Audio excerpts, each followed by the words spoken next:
মুক্তিযোদ্ধা মন্ত্রণালয় থেকে আমার যে আজকের যে ক্লায়েন্ট আবুল কালাম আজাদ উনি সহ আরও সর্বমোট ৭৮ জনকে যুদ্ধাহত মুক্তিযোদ্ধা বা বিভিন্ন মুক্তিযোদ্ধা থেকে বাতিল করার জন্য একটা গেজেট প্রকাশ করে।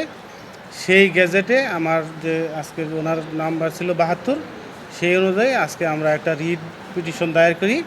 সেই রিট পিটিশনে আজকে একটা অর্ডার দেয় যে সেই যে গেজেট, সেই গেজেটে একটা রুল থাকবে এবং এই রুল নিষ্পত্তি যতক্ষণ পর্যন্ত না হয় ততক্ষণ পর্যন্ত আমার যে ক্লায়েন্ট, এই ক্লায়েন্টের যত সুযোগ সুবিধা আছে যুদ্ধাহত মুক্তিযোদ্ধা হিসেবে যত সুযোগ সুবিধা আছে সকল সুযোগ সুবিধা সে চলমান থাকবে, কোনো যেন ই না হয়। সেই জন্য আজকে মানে আদালত আজকে বিজ্ঞ আদালতের আজকে একটা রায় প্রদান করে।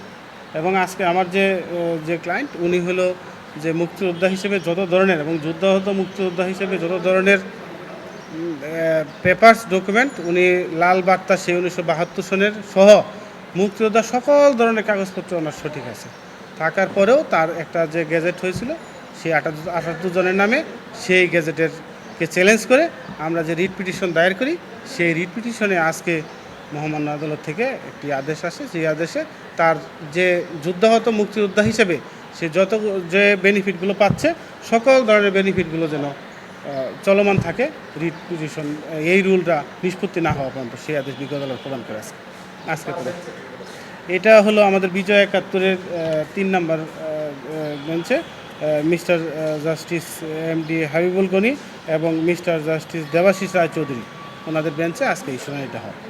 10-2 12-2 নির্বাচন 10-2 আমার যুদ্ধাহত মুক্তিযোদ্ধা গেজেট বাতিল করার জন্য 421। আমি কিন্তু প্রথম যুদ্ধাহত গেজেট ওই 2003 সালের গেজেট 22 ডিসেম্বর 2003-এর গেজেট যুদ্ধাহত 421। ওই যুদ্ধাহত গেজেট হইল 1001 থেকে 1207 জন। এটাই হলো প্রথম যুদ্ধাহত গেজেট বাংলাদেশের 1 থেকে 1207 জন। এর ভিতরে আমার গেজেট নম্বর 471। এটা হলো 22 ডিসেম্বর 2003। এই গেজেট হঠাৎ এই যে সরকার 10-2 বাতিল করার প্রস্তাব করছে। 10-2 ফেব্রুয়ারি এই চলতি বছরের 10-2-26 গেজেট বাতিল করার প্রস্তাব করছে।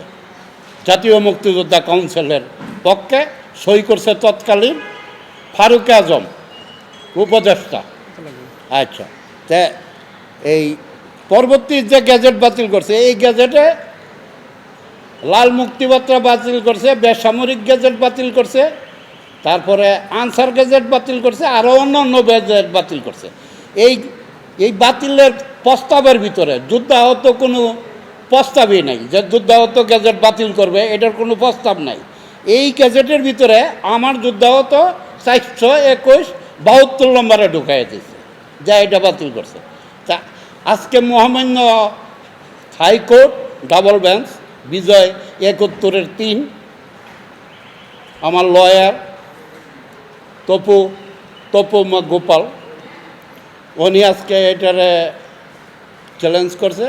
কোর্ট এগ্রি হয়েছে আমার সকল সুযোগ সুবিধা দেওয়ার জন্য বাংলাদেশ সরকারকে রিকোয়েস্ট করছে, এমনকি রুল মানে বহাল থাকে।